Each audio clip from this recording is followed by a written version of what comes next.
El año 2012 ha sido un año de intensa actividad para las 19 redes territoriales y las 16 entidades estatales que conformamos la Red Europea de Lucha contra la Pobreza y la Exclusión Social en el Estado español. Intenso no solo en acción directa con las personas, sino en el desarrollo de un trabajo teórico que servirá para cohesionar la actividad que desarrollamos a lo largo de todo el año, pero también para ofrecer un fondo de protección a la acción social más directa, amenazada por la situación económica actual. Por eso, el gran hito de este año para EAP en España ha sido el Seminario Estatal Tercer Sector y Economía Social, celebrado el pasado mes de octubre durante 3 días en la Universidad de Alcalá de Henares y que precedió a la celebración de la Asamblea General Ordinaria, donde renovamos los cargos directivos de la entidad. El hilo argumental de este seminario ha sido, por tanto, construido en torno a 3 cuestiones fundamentales. Lo central son las personas. Las personas no son sus carencias, sino sus fortalezas. Y el cambio de las personas pasa por el cambio de la sociedad. En base a esto, se ha estructurado toda una serie de conferencias e intervenciones de especialistas en tercer sector y economía social, pero también talleres prácticos y de acción, que dan ejemplo de que es muy fácil pasar de la teoría, si está bien construida, a la práctica. Como veis, básicamente... Y con más de 5 millones de personas en situación de desempleo, desde EAP en España pensamos que era un buen momento para pensar que otra forma de hacer economía era posible y por eso el tema que trata este año nuestro seminario. Esperamos que podamos, en estos 2 días que tenemos de trabajo conjunto, podamos pensar en las ventajas y en el valor añadido que aporta la economía social. De hecho, la apertura del seminario se centró precisamente en construir una base teórica, un fundamento que refuerce la acción social en unos momentos en los que la atención a los más vulnerables es imprescindible. La herramienta propuesta, el tercer sector y la economía social. Para inaugurar el seminario, además, se contó con la presencia de representantes de las administraciones públicas, aliados imprescindibles para poder desarrollar esta acción social.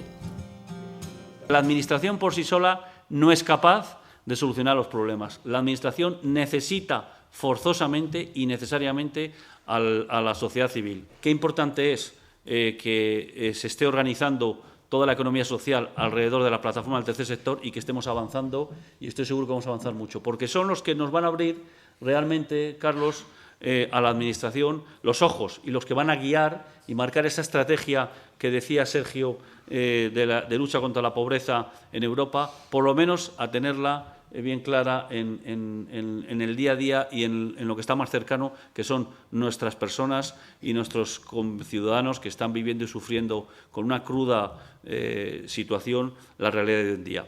Creo firmemente que la atención a los más vulnerables en estos momentos de crisis es imprescindible y prioritaria desde las administraciones y desde las entidades que conforman el tercer sector. Su trabajo es indispensable para trasladar su principal objetivo a la realidad española, que es la lucha para la erradicación de la pobreza en el Estado español. Por su parte, los responsables de EAPN en el ámbito europeo y estatal marcaron las líneas claves del trabajo de nuestra organización, teniendo en cuenta la situación de la pobreza en Europa y España.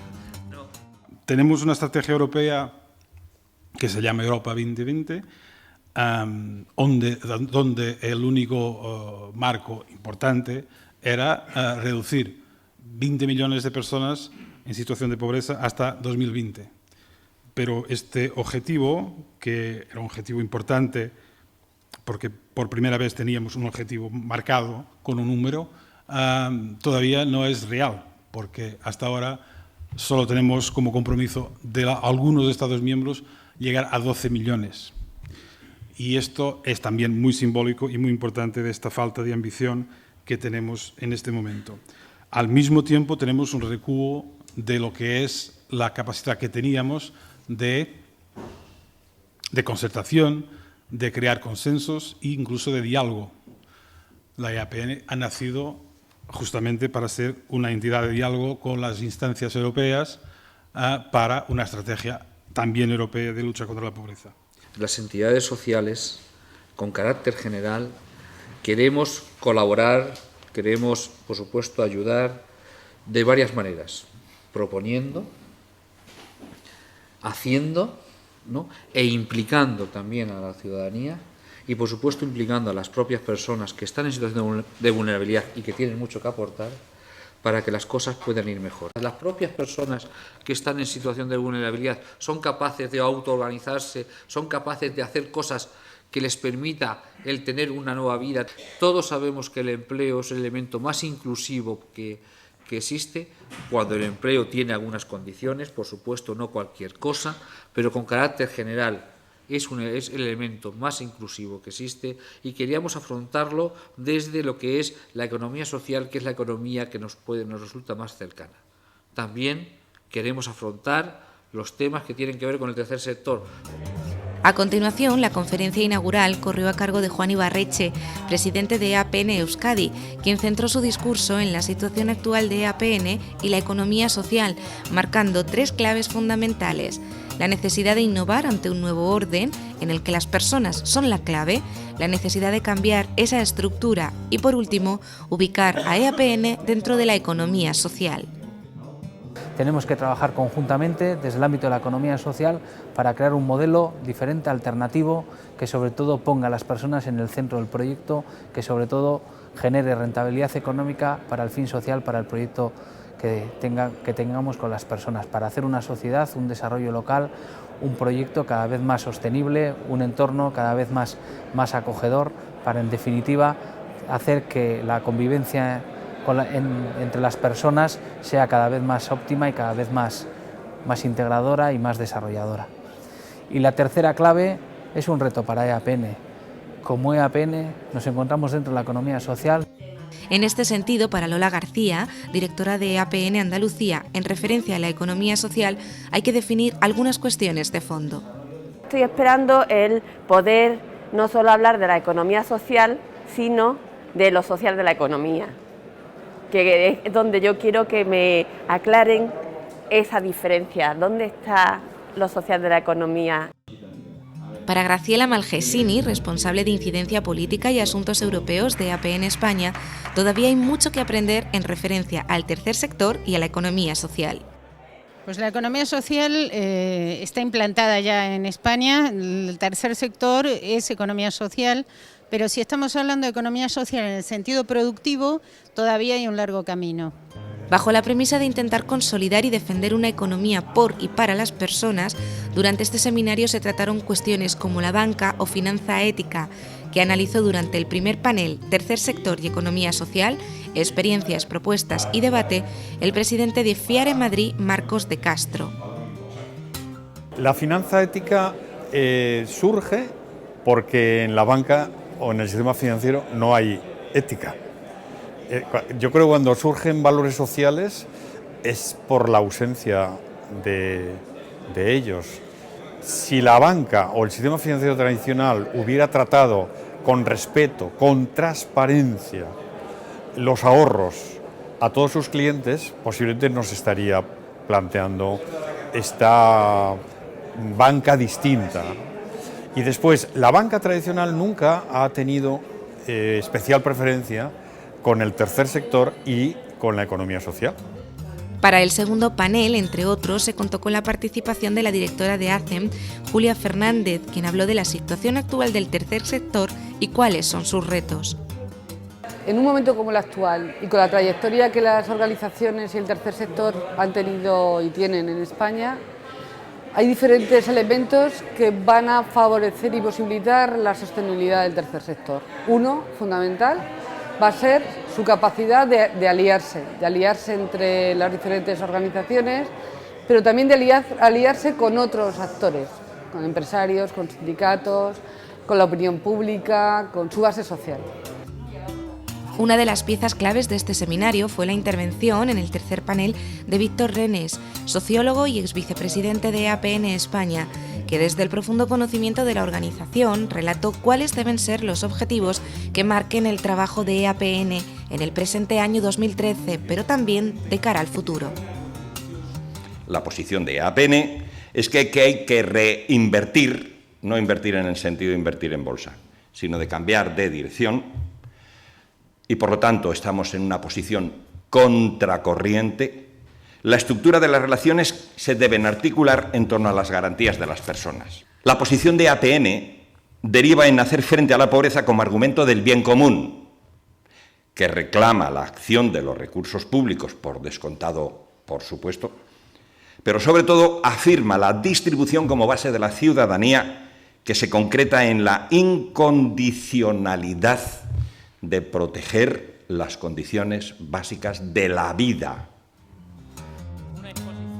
Pero durante el seminario no solo tuvimos la oportunidad de conocer a qué retos nos enfrentamos en España y cómo podemos hacerles frente desde APN. Gracias al testimonio de Agostinho Jardim, presidente de APN Portugal, conocimos la situación que vive su país en referencia a las personas en riesgo de exclusión social y pobreza. As medidas de ajuste da Troika em Portugal estão a ser dramáticas e de umas consequências gravosas de aumento do desemprego e particularmente da pobreza, que se estima que esteja neste momento em 30% de portugueses pobres. También contamos con la presencia de Eddie Folland, que nos contó la forma de trabajar de APN Escocia. In Scotland we've had a really successful living wage campaign. We've persuaded government in Scotland to pay government workers in the health service and in local government a living wage rather than just the minimum wage. So the living wage is a bit more than the minimum wage. It's not a lot more, but it's a fairly modest increase, but it's certainly more. And government and the public sector has led the way in implementing the living wage. It's possible to develop a campaign like this. In fact, it's even more important that we develop a campaign like this because our view in Scotland was that if we don't argue for a living wage at a time like this during the recession and with spending cuts, we just then simply have a race to the bottom, So it's more important now that we talk about a living wage, because if we don't, then the people who are at the very bottom of society in terms of income would come under increasingly more pressure. Well, what we would like to see is pressure put on the European Union to change their procurement laws to allow living wages to be included as part of procurement contracts, because we believe that that's a way that we can get the private sector to start paying the living wage. Las conclusiones no se han hecho esperar.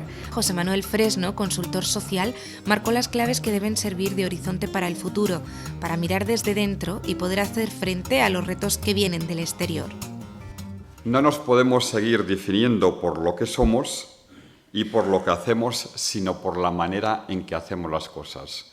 Se nos supone que defendemos buenas causas y que lo hacemos sin ánimo de lucro, pero eso se nos supone y tenemos que definirnos ahora por la manera en que hacemos las cosas. Es importante trabajar y avanzar hacia un diálogo civil, que básicamente se traduce en dos cosas: posicionamiento propio, diferenciado y en positivo. No tercer sector, porque somos el último sector, no gubernamental o no lucrativa y siempre con el no delante. Necesitamos poner en valor lo que hacemos y básicamente esto consiste en trabajar en la idea de los retornos sociales. Las redes tienen que hacer un esfuerzo especial en este momento por favorecer la cooperación entre las entidades y por evitar la competencia entre las redes y las entidades y entre las propias entidades. Este fin de semana intenso se cerró además con buenas noticias. En primer lugar, se renovaron los cargos directivos de la EAPN España con la reelección de Carlos Susías como presidente de la organización en nuestro país. Y también se aprobó por unanimidad la entrada de la ONCE en la red. Ha llegado el momento de generar riqueza colectiva, igualdad de las personas y los territorios, sinergias con distintas fórmulas como la banca ética, nuevas alternativas que pongan en valor el impacto económico y social de las entidades sociales. Desde EAPN estamos convencidos de que otra forma de crecer y desarrollar la sociedad es posible.